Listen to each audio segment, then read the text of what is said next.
नमस्ते बच्चों। पिछले लेक्चर्स में हमने डी ब्लॉक एलिमेंट्स की कुछ फिजिकल प्रॉपर्टीज़ के बारे में पढ़ा था। इस लेक्चर में हम कंपैरिजन पढ़ेंगे। कंपैरिजन किसका? 3D सीरीज के एलिमेंट्स की फिजिकल प्रॉपर्टीज़ का 4D एंड 5D सीरीज के एलिमेंट्स की फिजिकल प्रॉपर्टीज़ के साथ कुछ एक प्रॉपर्टीज़ का पढ़ेंगे बच्चों। सबसे पहली प्रॉपर्टीज़ है आपकी रेडियाई,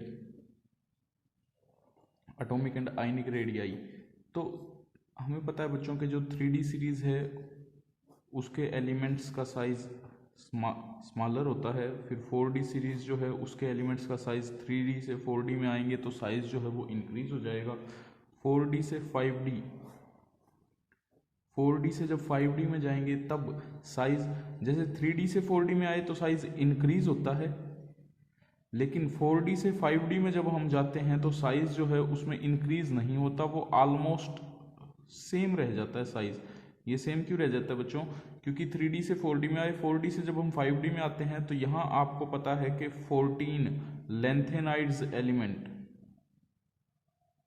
14 लेंथेनाइड्स एलिमेंट ऐड हो जाते हैं। उन लेंथेनाइड्स एलिमेंट की वजह से जो नेक्स्ट एलिमेंट्स है उनकी साइज़ जो है वो उतना ज़्यादा लार्ज नहीं हो पाता, वो स्मॉल रह जाता है लेंथेनाइड कॉन्ट्रैक्शन की वजह से। बच्चों आप लोगों ने पढ़ा होगा पिछले क्लासेस में लेंथेनाइड कॉन्ट्रैक्शन। लेंथेनाइड कॉन्ट्रैक्शन की वजह से 4D और 5D के जो एलिमेंट्स हैं उनका साइज़ ऑलमोस्ट सेम हो जाता है because of lanthanide contraction.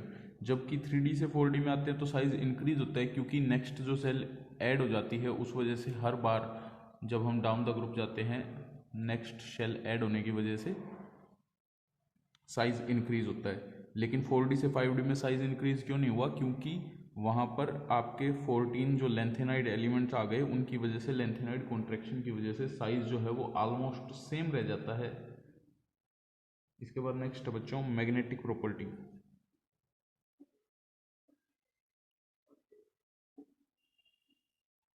Magnetic properties में बच्चों जो 3D सीरीज है उसका मैग्नेटिक मोमेंट हम स्पिन ओनली मैग्नेटिक मोमेंट से निकाल सकते हैं। स्पिन ओनली का मतलब, क्योंकि इलेक्ट्रॉन जो है वो न्यूक्लियस में दो तरीके की मोशन करता है, एक स्पिन मोशन और एक orbital motion.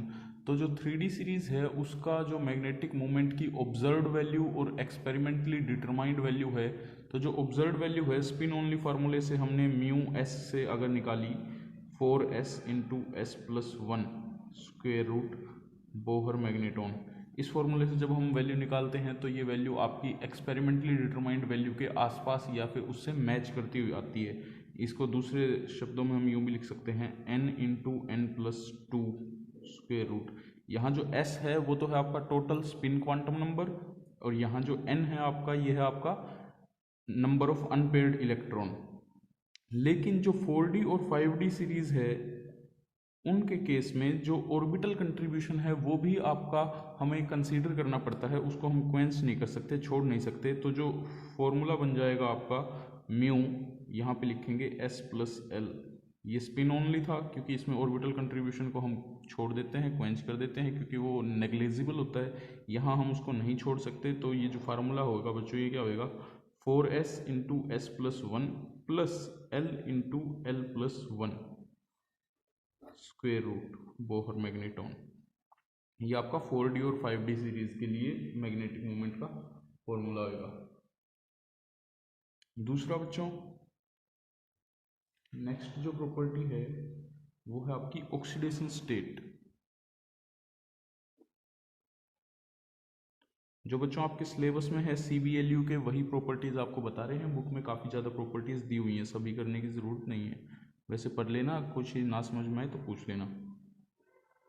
Oxidation state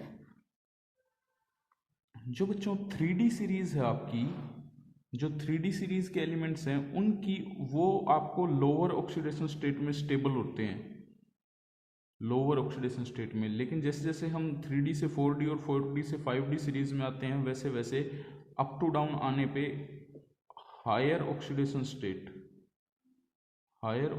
state becomes more and more stable. ऊपर से नीचे आने पर हायर ऑक्सीडेशन स्टेट जो है वो आपकी ज़्यादा स्टेबल होती जाती है, और जो लोअर ऑक्सीडेशन स्टेट है, क्योंकि आपको पता है ये वेरिएबल ऑक्सीडेशन स्टेट शो करते हैं +2 +3 ये +4 +5 तक भी शो करते हैं, +6। आयरन भी कई बार +6 शो कर देता है, लेकिन वो अनस्टेबल होता है। जबकि रुदीनियम और ओस्मियम जो है ये +8 ऑक्सीडेशन स्टेट भी शो करते हैं, जो कि स्टेबल होती है। तो अप टू डाउन जब हम आएंगे तो एलिमेंट्स की जो हायर ऑक्सीडेशन स्टेट है उसकी स्टेबिलिटी बढ़ती जाएगी, जो लोअर ऑक्सीडेशन स्टेट है उसकी स्टेबिलिटी डिक्रीज होती जाएगी 3D सीरीज से 4D, 4D से 5D सीरीज में जब हम आते हैं। तो इसका मतलब जो 3D सीरीज के एलिमेंट हैं, 3D सीरीज के एलिमेंट्स की अगर हम हायर ऑक्सीडेशन स्टेट में कोई कंपाउंड लें, जैसे कि MnO4 नेगेटिव, इसमें मैग्नीज आपका +7 ऑक्सीडेशन स्टेट में है, तो मैग्नीज +7 ऑक्सीडेशन स्टेट में है, हायर ऑक्सीडेशन स्टेट में है। Higher oxidation state 3D series की जो है वो आपकी क्या होगी, अनस्टेबल होएगी। तो ये जो कंपाउंड है ये आपका क्या करेगा, ऑक्सीडाइजिंग एजेंट। कैसे एक्ट करेगा ये, ऑक्सीडाइजिंग एजेंट, ताकि ये खुद रिड्यूस होके खुद आपका लोअर ऑक्सीडेशन स्टेट में आ सके। जबकि इसके जो सिमिलर एनालॉग हैं, इनके जो सिमिलर एनालॉग है बच्चों मैग्नीज ऑक्साइड के 4D और 5D सीरीज में, जैसे परटेक्नेट PCO4 नेगेटिव, ये जो है आपके, ये आपके स्ट्रोंगर ऑक्सीडाइजिंग एजेंट नहीं है। क्यों? क्योंकि ये खुद स्टेबल हैं इस ऑक्सीडेशन स्टेट में। सिमिलरली जो 5D सीरीज के 4D सीरीज के लोअर ऑक्सीडेशन स्टेट के कंपाउंड होंगे वो आपके रिड्यूसिंग एजेंट होंगे, ताकि वो खुद ऑक्सीडाइज होके आपके हायर ऑक्सीडेशन स्टेट में जा सकें। इसके बाद ऑक्सीडेशन स्टेट के बाद जो नेक्स्ट प्रॉपर्टी है बच्चों वो है आपकी स्टीरियोकेमिस्ट्री।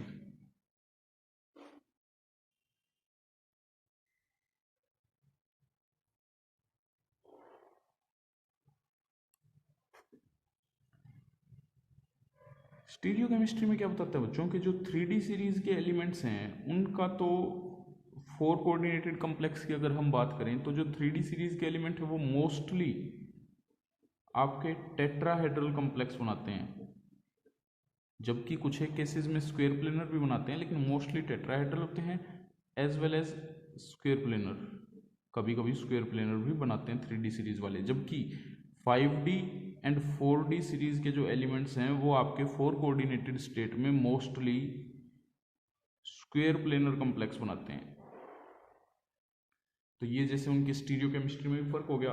अच्छा, दूसरा जो 3D सीरीज वाले एलिमेंट्स हैं, 3D सीरीज के जो एलिमेंट्स हैं वो मैक्सिमम आपको 6 कोऑर्डिनेशन नंबर तक ही, कोऑर्डिनेशन नंबर मैक्सिमम 6 तक के ही कॉम्प्लेक्स बनाते हैं मोस्टली।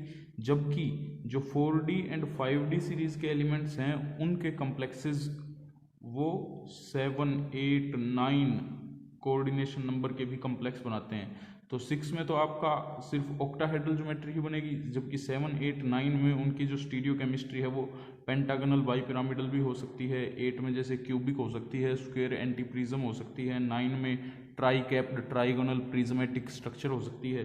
तो इनकी स्टीरियोकेमिस्ट्री में भी, कॉम्प्लेक्सेस की स्टीरियोकेमिस्ट्री में भी फर्क होता है। बुक में बच्चों आप एग्जाम्पल देख लेना, आपको काफ़ी एग्जाम्पल मिल जाएंगे, बुक में स्ट्रक्चर भी बना के दिखा रखी है। इसके बाद जो लास्ट प्रॉपर्टी है बच्चों आपकी स्टीरियोकेमिस्ट्री के बाद जो लास्ट प्रॉपर्टी है वो है आपकी स्पेक्ट्रोकेमिकल प्रॉपर्टी, या फिर इनका स्पेक्ट्रा कैसा होता है। अब जो कॉम्प्लेक्सेस बनेंगे बच्चों इनके 3D सीरीज के एलिमेंट्स के, 4D सीरीज के एलिमेंट्स के और 5D सीरीज के एलिमेंट्स के, इनका जो स्पेक्ट्रा होगा, स्पेक्ट्रा किस वजह से आता है आपका, DD ट्रांजिशन की वजह से, DD ट्रांजिशन की वजह से। अब जो इनके कॉम्प्लेक्सेस होते हैं बच्चों, ये आप फाइनल ईयर में पढ़ोगे कि कॉम्प्लेक्सेस में जो स्प्लिटिंग होती है उसको बोलते हैं हम crystal field splitting, crystal field splitting. तो जो क्रिस्टल फील्ड स्प्लिटिंग एनर्जी है, यानी कि आपने वैसे +2 में भी पढ़ा है, T2G and EG, d orbital जो है वो T2G और EG दो सेट में डीजर्नेसी स्प्लिट हो जाती है, तो T2G और EG का बीच का जो एनर्जी डिफरेंस होएगा कॉम्प्लेक्सेस में, उसको कहेंगे क्रिस्टल फील्ड स्प्लिटिंग। अब जो 4D और 5D सीरीज है, 4D एंड 5D सीरीज, जैसे जैसे हम 3D से 4D और 4D से 5D सीरीज में जाते हैं, वैसे वैसे जो क्रिस्टल फील्ड स्प्लिटिंग है वो इंक्रीज और इंक्रीज और इंक्रीज होती जाती है, जिस वजह से क्या होता है कि जो एब्जॉर्बेंस है, जो एक्साइटेशन होएगा यहाँ से यहाँ पर, उसकी जो एब्जॉर्बेंस की एनर्जी है वो एनर्जी इंक्रीज हो जाएगी। 3D से 4D में जाएंगे तो लार्जर फ्रीक्वेंसी को एब्जॉर्ब करेगा, 4D से 5D में जाएंगे तो और ज़्यादा लार्जर फ्रीक्वेंसी को एब्जॉर्ब करेगा। यानी कि जो वेव नंबर है सेंटीमीटर इनवर्स में जो हम मापते हैं एब्जॉर्बेंस में, वो आपका वेव नंबर इंक्रीज होता जाएगा जैसे जैसे हम 3D से 4D, 4D से 5D सीरीज में जाएंगे।